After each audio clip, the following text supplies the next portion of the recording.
Good evening, all you creatures of the night. Matt Johnson here, and you may be asking yourself, why aren't we hearing the intro music? Or, why aren't we hearing a crawl with Matt giving a Vincent Price-esque intro to the full episode? That's what we're used to when we hear a full episode. Well, here's the deal. For some reason, my recording, and you know how great my mic is, it didn't record the first 6 minutes of the episode. It has everything else in there, but when I went to the recording, the first 6 minutes is gone. So what I'm going to do here, I'm just giving you a wrap-up of what Pete and I discussed in those first 6 minutes, and let you know what movie we watched this week. We watched the 2013 horror film Dark Skies, directed by Scott Stewart and produced by the Blumhouse production. In those first 6 minutes, Pete and I, we talk about how this is one of the first few Blumhouse production movies we've done, and we'll probably do many more in the future as they're a major player in the horror industry right now. I called Pete magnanimous, and I had to clarify what that meant for him, and let him know, how much I care about him, how much I care, and let him know that I appreciate him as a co-host. The next things we talked about is why Pete generally chose this movie. He thought it was overlooked or it's lost significance and people kind of just even forget it existed, even though he mentions it was a success at the box office. Not like huge, but it was profitable by a large margin. And people should give it a second chance. It was on Netflix, and he just wants people to be aware of the film again. So with that, that's essentially what we talked about in the first 6 minutes. We didn't go too much into it. We talked about how we wanted to do an alien movie, and that's why we chose Dark Skies. And to give you a little taste of what Dark Skies is, I'm going to throw you to the trailer, and then we will be back to the full episode with the actual recording. So thanks for tuning in.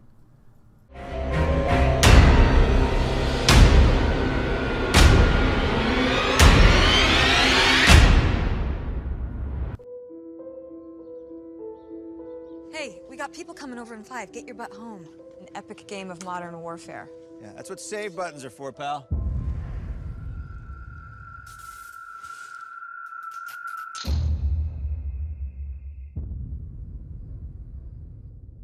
I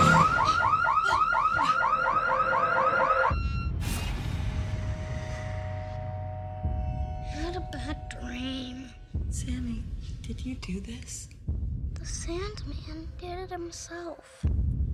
Before he came to my room. There's no sign of forced entry. Sure all the doors and windows were locked? I'm sure. We check them every night. Karen says you guys had to call the police. Is everything all right at home? Yeah.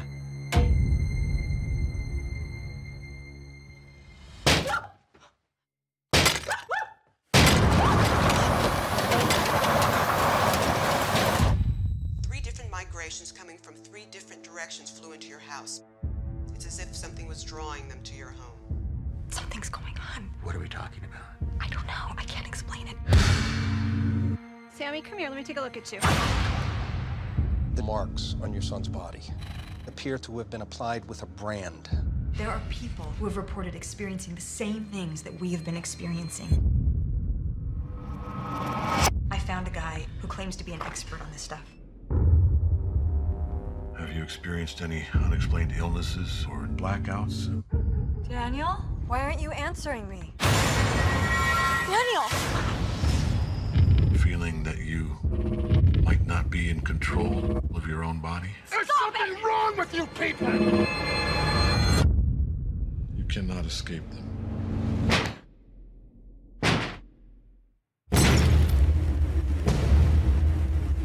Sooner or later, when they're ready, they will take your family. Do not open this door under any circumstance. Leave us alone! You know, this may be controversial to say, but it wasn't as visually appealing to me knowing that information, because the whatever you want to put it, the CGI was a little rough in this movie. Yeah, it's only 3 million, but those spoiler alert, there's aliens in this movie. Which I feel like, I don't know, from what I gather from they talked about in the other podcasts, I could have sworn they said something that they didn't realize it was an alien movie, or wasn't marketed that way, and then they thought it was a pleasant surprise when it was aliens, and then I thought it was very apparent right away, but I didn't know that information going into it. But I feel like they lead off with the quote right away. I don't know if you remember it. It was like, in this galaxy, we are either alone or not alone, and each situation is equally terrifying. Mm-hmm. Something along those lines. It was like a quote from Arthur C. Clarke. Yeah, thank you. Mm-hmm. And I was right away, that made me think of aliens, even if I didn't know. I feel like that was kind of a giveaway. Yeah, which was an interesting tidbit, because like you said, they didn't market it really as an alien movie, but like even the plot didn't really give it away that it was alien until pretty far into the movie, I felt like. But that quote does, like right from the beginning, you're like, okay, this is an alien movie. So it kind of made me feel off kilter a bit. You know, yeah, I feel like it was definitely a combination of like a poltergeist type movie, so like a possession movie, I guess you would say, yeah, and an alien movie, which is like, I guess, an alien possession movie, which I think there's not too many of those. Yeah, maybe that's a good. Fire in the Sky is like the really only other movie I can think of. Alien possession, you're saying? Yeah. The Astronaut's Wife. It's an no idea. early night. It's an early Johnny Depp movie. Movies.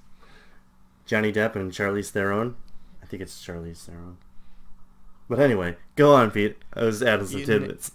You name dropping son of a bitch. Yeah, I would say it was. I think it was, in my opinion, more heavy in the alien part. So I think it would have been more interesting to have more possession, like to kind of have it a more of a blend instead of. It felt really sci-fi to me. Yeah, me too. Really sci-fi, even more than horror, which it has those elements. But I felt sci-fi because it was aliens, but also like a lot of the tropes they used, I could kind of see from other movies that were more sci-fi and alien-oriented, like Invasion of the Body Snatchers. I kind of felt some vibes from that, or like even they get the implants.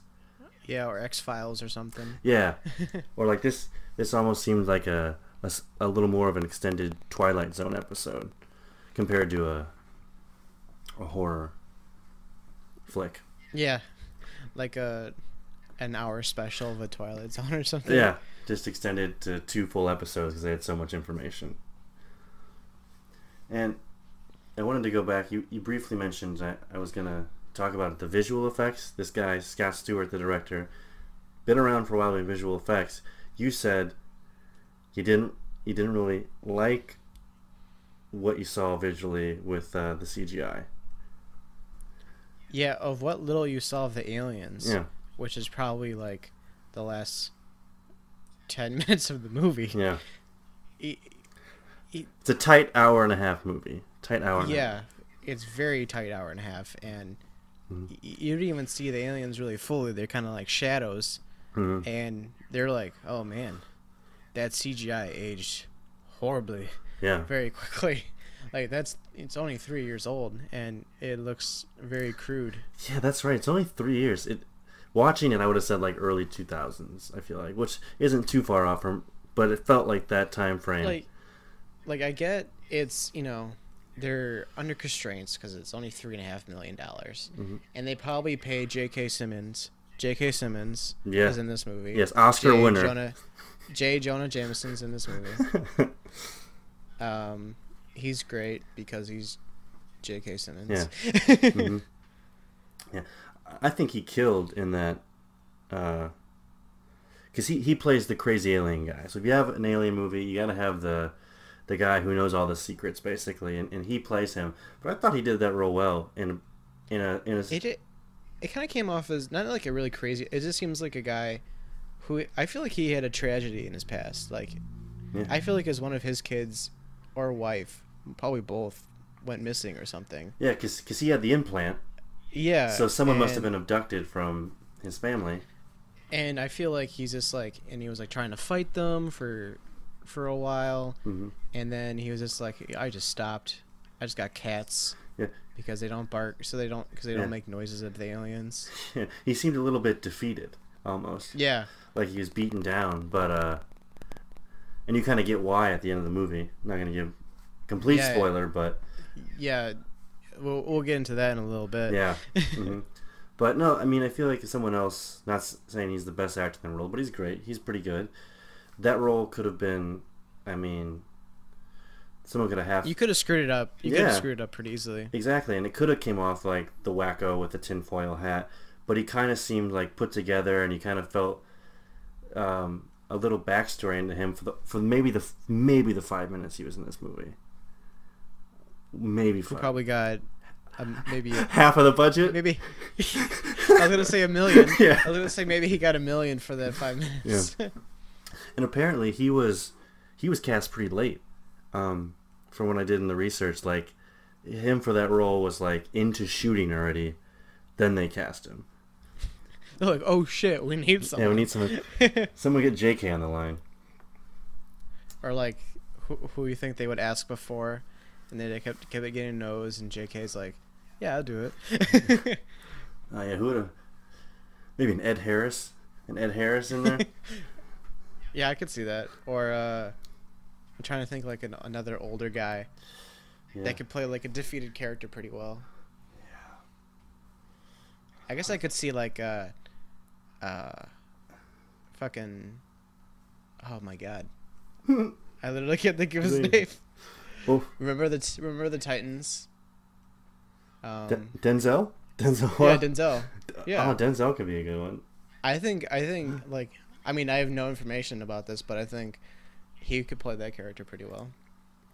Oh, I bet Denzel. He'd be a good fit. He can pull off anything. He's got range. Yeah. Oh. So, yeah, JK basically in that scene gives us the exposition where we learn explicitly that it's aliens. They're called the Greys in this film. Aliens are referred to as the Greys. I almost wanted more information about more of the other aliens, because like he said that there were 2 other ones that he doubted their existence, but you know, I was kind of interested in that because I was like, what the fuck? I was like, I wonder if this was like, because obviously I feel like all alien movies take from the popular lore or that already exists, and I wonder if that was actually based off any lore that existed previously, or if that was this original creation of their own for this movie. Yeah. I think for me, I think it was a blend of both. I mean, I think they created an element to it. They created its own little alien lore to it, but most of it, I felt like even the plot itself was kind of piecemealed from other alien movies in the past. But yeah, I agree with you though on the fact when JK's talking about the other aliens, I wanted a little more depth. Like there's the Greys, which are the most common, he says, that he can validate. There was the insect ones and the reptilian ones. And but he says those aren't really substantiated claims. Oh, I gotta take a pause. Here's my food. So, Pete, enjoy. Let's get back to Dark Skies. Dark Skies, aliens. We're talking about J.K. Simmons substantiating claims of aliens. The Greys are the ones we know, but they didn't go into the insectoids or the reptilian ones, because he says those are the ones, the weirdos, basically claim, and he's never had any evidence to prove them. So that's why he just like passes over them real quick in the plot.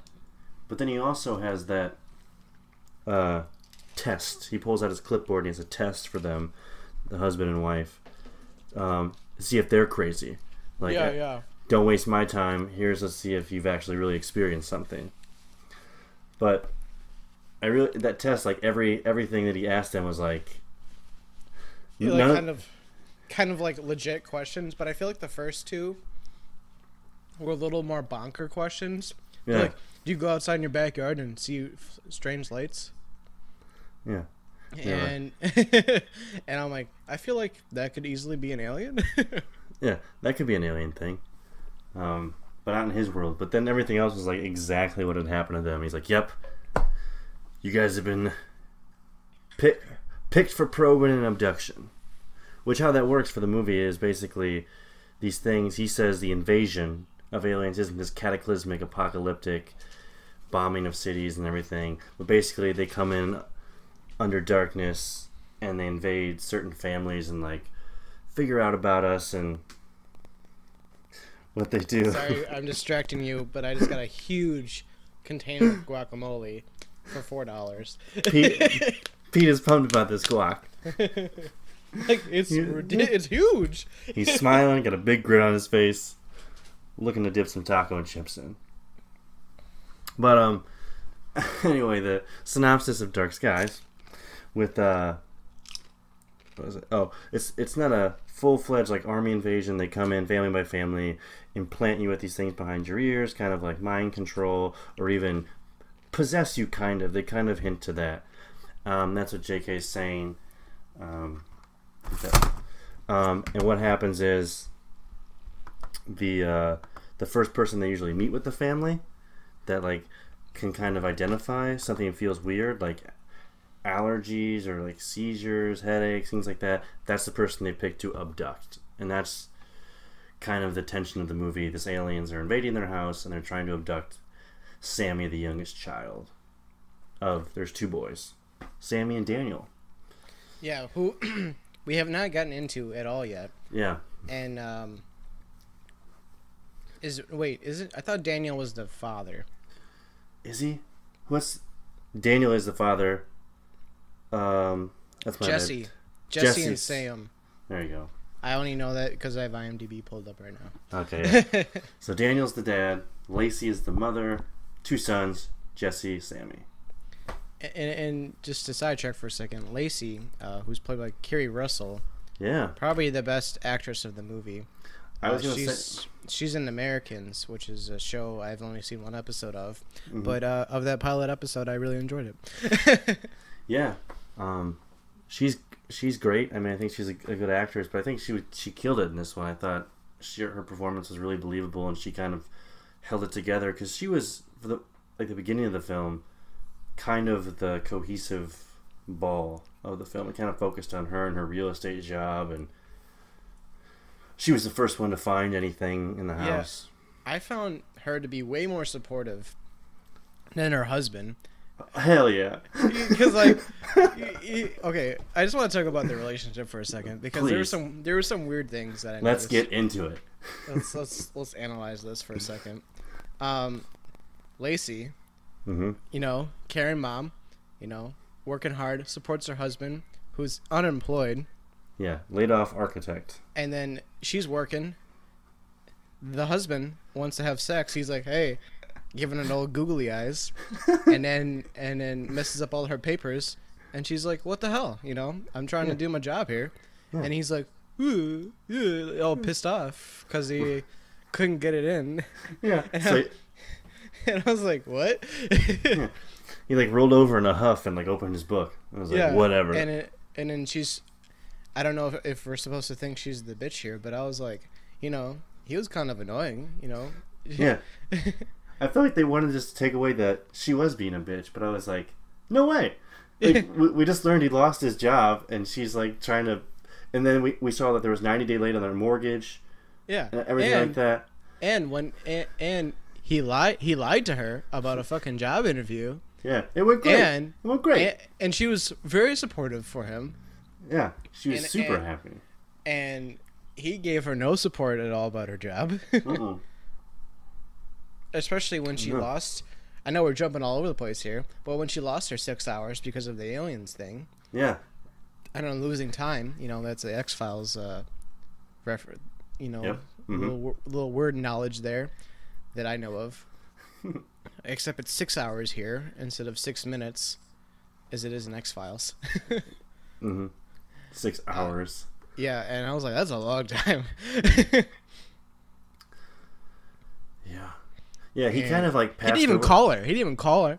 No, he didn't know that she was missing or aloof for 6 hours. He's a bad husband. He's a bad father because he beats up a fucking kid. Yeah. Yeah, he was gonna get in a fight with that one kid. Who's a piece of shit? He's a piece of shit, though. Arguably, I'd say he was the most creepy thing in the movie. That kid, compared to the aliens. What was he supposed to be? He was just like I Like don't a think bad I've influence. I mean, I get that, but like, I don't think I've ever met a person that creepy or shitty before in my life. No. And for the podcast listener, this is the friend of Jesse, the older brother. This kid he's hanging out with is supposed to be like a few years older because his dad keeps saying you should hang out with people your own age. And he's kind of this little shit. Like they're like 13 maybe. He's bringing over bongs to like abandoned house and weed and drugs and I think shooting him Jesse with airsoft is 13. gun. Yeah, Jesse. Oh, we can talk about that. Yeah, that was kind of fucked up. Yeah, for real. But Jesse's 13, so I imagine his older friend is 16 or something. That's what I'm guessing. So he's a loser because he's hanging out with a little 13-year-old and he's acting all tough and shit, watching really bad porn. Yeah. And he's just like, "Yo, dude, I make out with chicks all the time and touch the tits." Yeah, and this is weak. This is weak. And he's I don't know what accent he's going for. Yeah. I don't know, maybe a Beastie Boy or something. I don't really know. Beastie Boy. Oh, that's good. Yeah. One scene that made me really uncomfortable, and it involved him, but it wasn't him explicitly, was when they're at this like abandoned house and there's two girls come over with them. Oh, like, yeah. 13-year-old girls, and like they're smoking and like drinking and stuff. And then Jesse touches her breast and says, "You've been a bad girl." Yeah, mocking the porno The that they watched porno. earlier. But he wasn't mocking it. I get that he was like he didn't know how to interact with girls, so that's his like mindset because that's what he watched. Still made me uncomfortable. But then he was like rewarded from her. She's like, "Here, let me give you a kiss." Oh, you're so like, innocent. Yeah, I was like, what? You don't know No, do not reinforce that. I also did not understand that relationship at all because I had no idea who she was. I know that they had a barbecue like a couple days ago. Yeah. They're childhood friends, probably. I don't really know anything about them besides that he has a crush on her. And I think I think she's actually just older than him in real life because she looks way more mature than he does. She does, yeah. She looks at least 2 or 3 years older than him, at least. But they're supposed to be, I feel like, the same age. And he's got a crush on her. But I'm gonna bounce off of your point where you're like, I didn't get her or the relationship or know much about her. I felt like a lot of this movie was the subplots, which is his relationship with her and the other douchebag kid he's not supposed to hang out with, took more of a prominence than like the actual plot, if that makes sense. Like the dad's job, there were several interview scenes. You're at the real estate with her all the time. Sammy, he was mainly the main plot, but then his was the kid and his girlfriend. And then I was like, oh yeah, aliens. When they go back to the house, it'd like cut back to a night scene, and I'd be like, oh, that's this movie. Like, I feel like the subplot's got a lot of importance. It's an alien movie with a lot of like distractions. Yeah, it's got a lot of. You learn a lot about the characters, and then aliens. But you also don't, though. You know what I mean? They're like, yeah. It like brushes the surface of them. And like they go swimming, but then they don't go swimming. Yeah, that's right. It was like a minute scene where, nope, we're not actually gonna swim. Oh man, good shit. Oh man, so. And then there's like weird things that are like just to try and reinforce that the dad's kind of shitty because like he's not protecting his family or something. That's what they kind of went up. It seemed like it went off that he wasn't keeping his household safe, which was weird. Like it's a lot of masculinity issues or some shit. Yeah, he felt like really inferior. Or maybe I'm reading into it or something.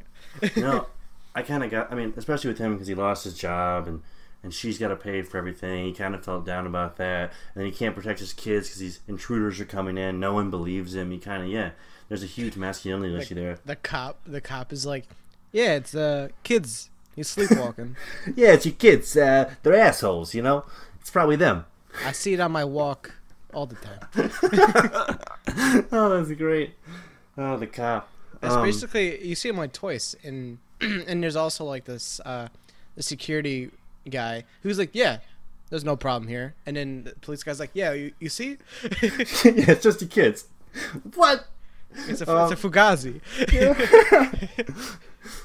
Going off that, you said the security guy who came to fix it, like the night they all went off, and the company called, and they were like, "Oh, it must have been a malfunction. They all went off at once. So you're good." What?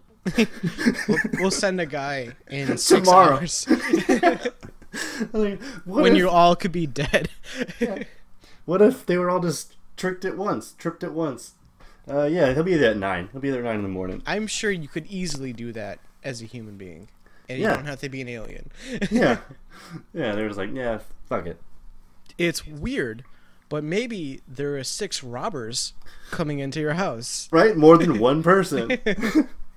Or, I don't know, they have attack dogs. I don't know. I can name several things. Yeah. Oh, man. Back to... Did you know this was about aliens at all? Did I tell you that? Or did you pick it up right away?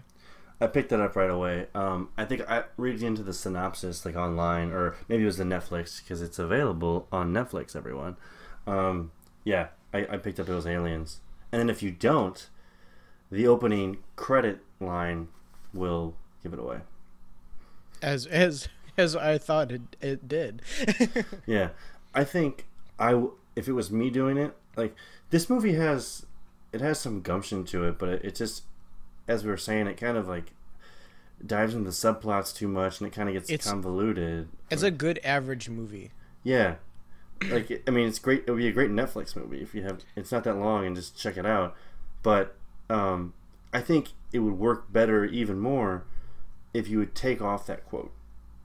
Oh yeah. Because in the movie, in the real time movie, they don't know it's aliens until a good way in. Like, things are happening. At least like 30 to 40 minutes, she's like starting to figure out, oh, maybe it's some fucking aliens. Yeah.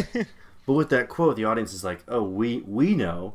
You guys need to catch up. Unless you don't feel like reading, you know. Yeah. Yeah. Which is very easily. I don't want to read that. Mm-hmm. Well, Pete, I also felt. Oh, go ahead. No, that. I'm trying to think if we're missing anything in the middle, and I feel like we touched about everything. I know we touched about his creepy friend shooting him with airsoft guns, which was fucked up because he was attacking him. I thought he was holding a real gun for a second. So did because I didn't see that it was a clear barrel or whatever you want to call it. I don't know gun parts. So you're not a gun expert. We can get that on the record. I am not a gun expert. Okay, go on. And I was like, does that kid have a fucking machine gun?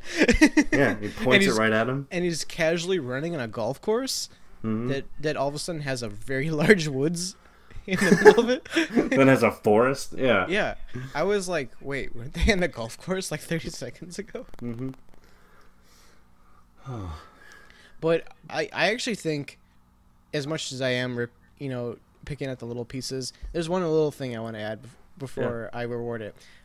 When they talk about Jesse having problems as a young child because she connects with this woman with a young child who's having an asthma attack. Mm-hmm. And then I was like, what? It was kind of out of nowhere. Yeah. Usually I would assume physical activity is involved. As a person who has asthma, I'm very affected by this. No, I'm kidding.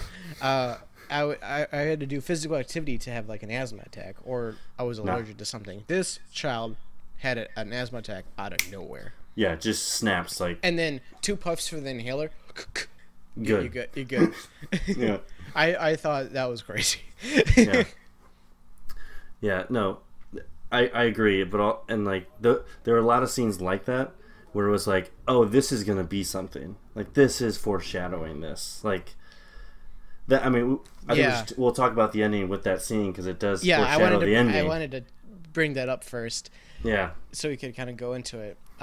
But I was going to reorder it because I actually thought there was some good build-up in the movie, even though there was a lot of subplots. Mm-hmm. I think they could have kept those in, but probably just like, I don't know, amp up like the tension somehow. I feel like it wasn't really apparent that they're that much in danger until like the last 30 minutes of the movie, I feel like. Yeah, like when they start boarding up the house. Yeah. After J.K. Simmons. Yeah, I agree. I think the subplots, they help show the character and everything. But if you just would have cut them a bit and had and been in those nights when the aliens are coming in, like the nosebleeds happen, just extend those a little more. And I think they would have built tension. It was kind of like those nights would happen. You'd see someone out in the lawn, like with their mouth open, nose bleeding, gone. Cut. And then they go to the park the next day. You know what I mean? They'd just be like, oh yeah, you know, we're trying to be normal. Oh no, he's not going into therapy. Everything's fine. Like, why do you care about other parents think of that your kid has to go to therapy? Who fucking cares? Yeah, that's the asshole dad again. Your child needs some fucking help. Yeah. Who cares? Yeah, why do you care if, like, just be like, yeah, we're seeing somebody right now. Like, he was like, so, what? No, not us.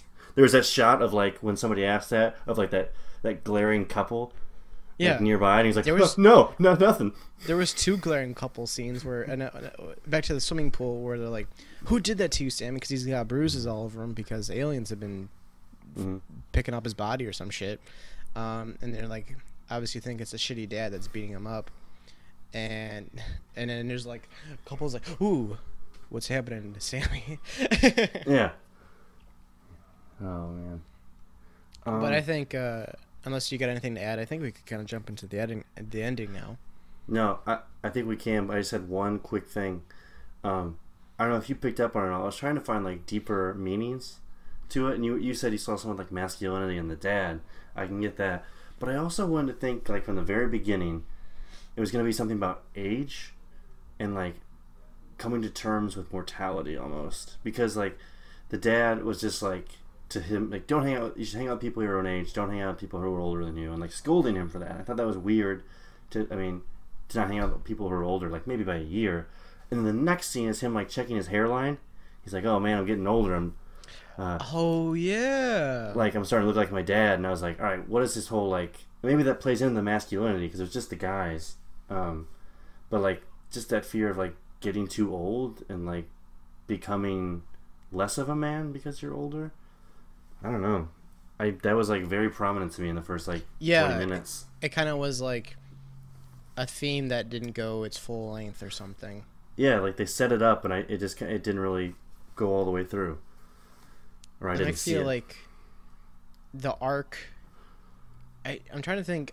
It seemed like they only tried to focus on the dad's arc, where, like, the mom was kind of like a supportive role. I preferred her arc to his, but I agree they focused on him. Yeah, like, I just feel like they should have made the mom more of a focal point because she was a better actor, and the dad's arc they probably paid more attention to, but I feel like it didn't really go anywhere either. Yeah, well, he did get the job next week. That's true. Yeah. Well, then I think that's a good way to skyrocket into the ending, because we know at the end it also skips forward 3 months, so we know how everything's going.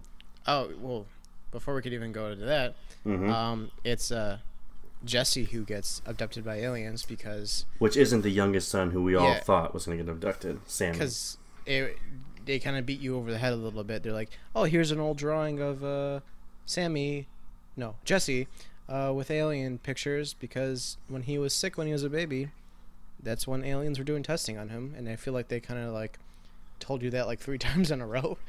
Yeah. They had a flashback, told you in a drawing, and I was like, okay, you don't have to show me that many times. Yeah, I get it. I follow you. Yeah, I was gonna ask how you feel about that ending. So spoiler alerts. We'll put those out there in case anybody. I said spoiler a long time ago. Okay, good. When I said spoiler alert, it's aliens. Yeah, that's true. But like the very end, right before the 3 months later, and we see Jesse get abducted. There's the whole scene where the aliens are like, they're on the bed. The whole family's crowded in the bed, and you see several aliens surrounding them.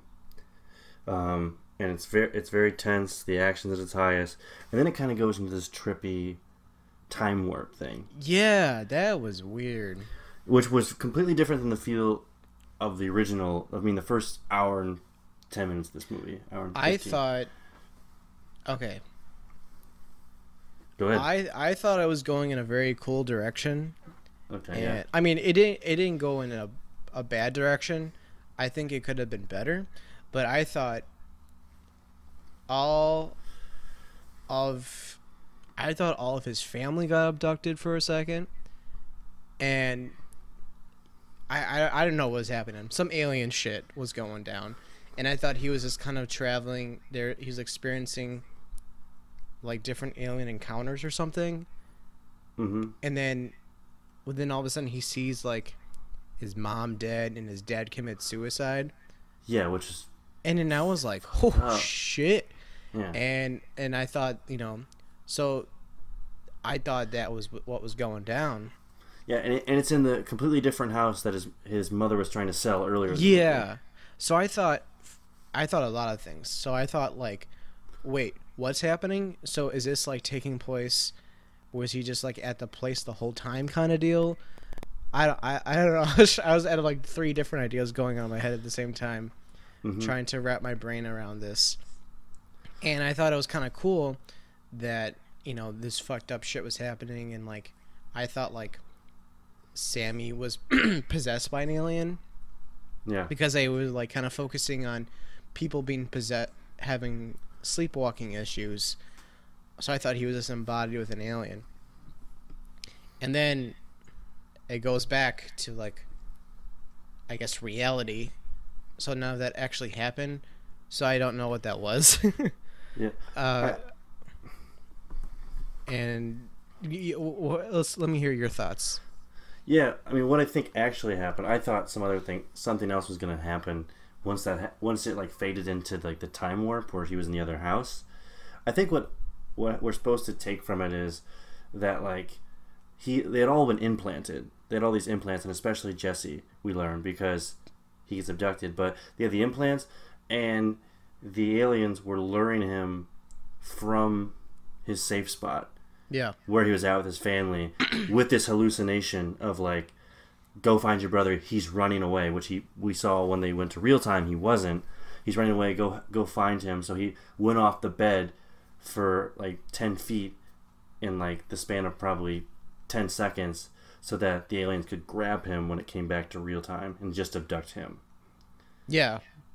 Which is what I think we're supposed to take. What I thought was going to happen, it was just like the family, as you had said, was all abducted. They were all taken. Which I thought would have been a good idea, because they were like becoming adversarial to the aliens and their plans of probing. And they thought that they were this dominant species that they could fight back with a shotgun and a new dog they bought. And they were just like, fuck it, we're taking you all. And they abducted them into like this black hole, then they were all going to be gone. In sort of this weird space where maybe they had been the whole time and they just didn't know it. Like, she's selling at this real estate place. Like, they had created this small little like time bubble for them. Like a little chamber, like kind of like a Futurama, like human zoo type of deal. Yeah, kind of like that. Like, they had already been really abducted. They thought they had their own free will still. Yeah. But really, they had already been abducted.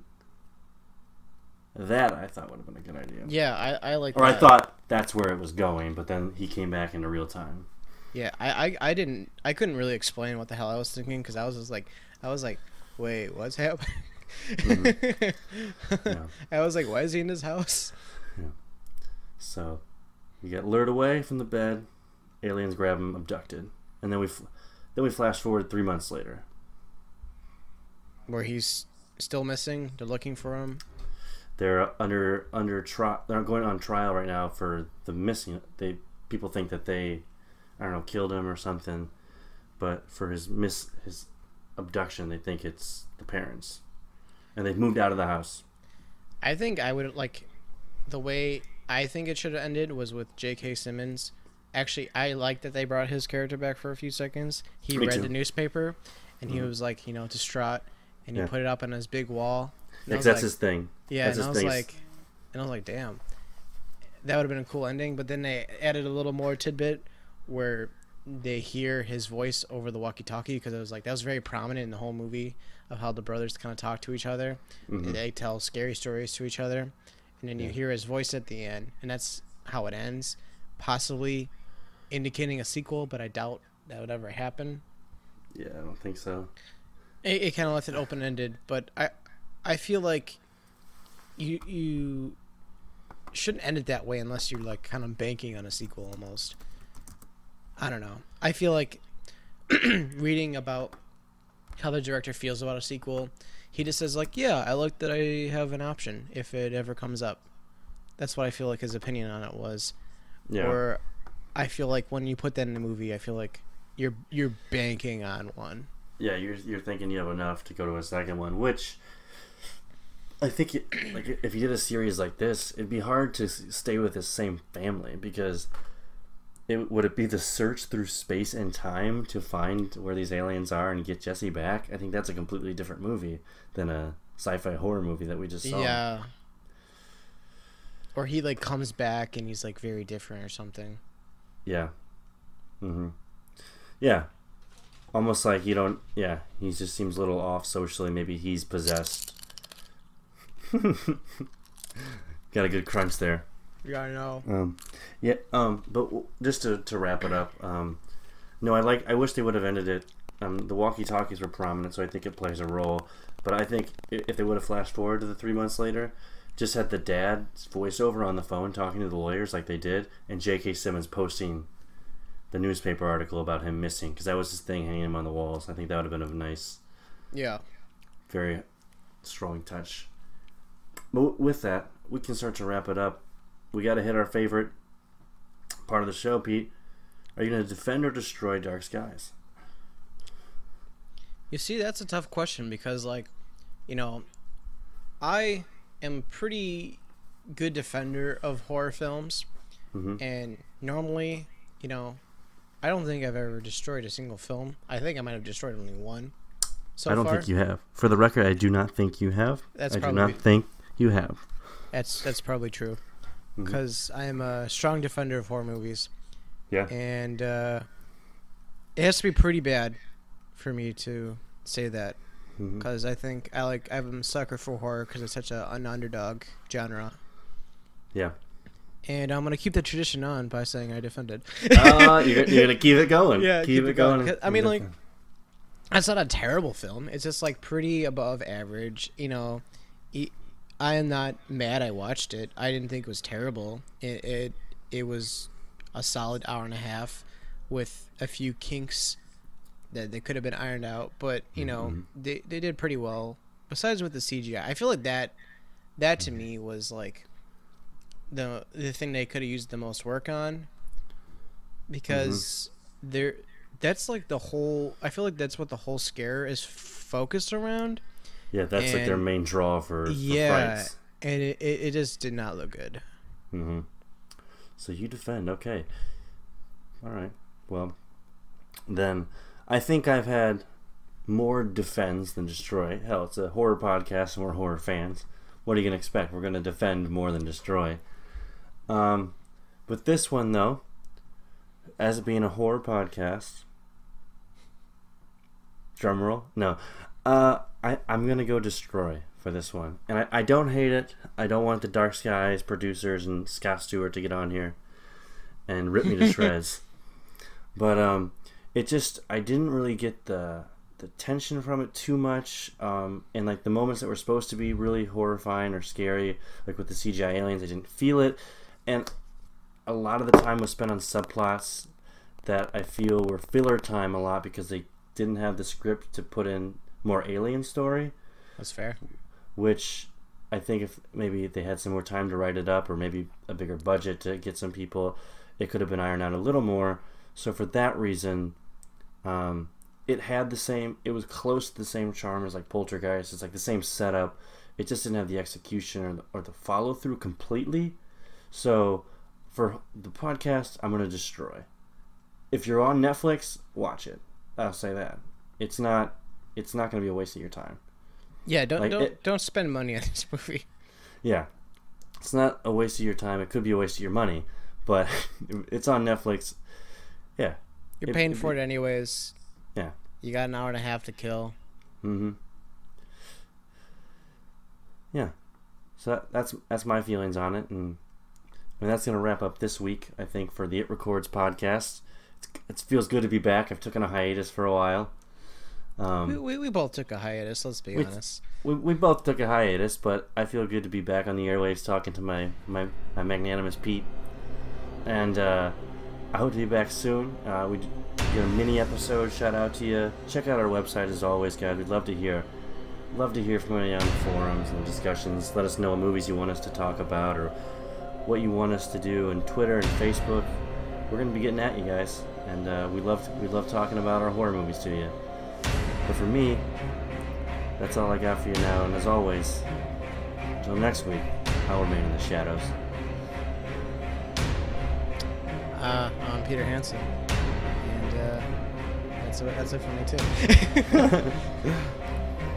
We will see you soon.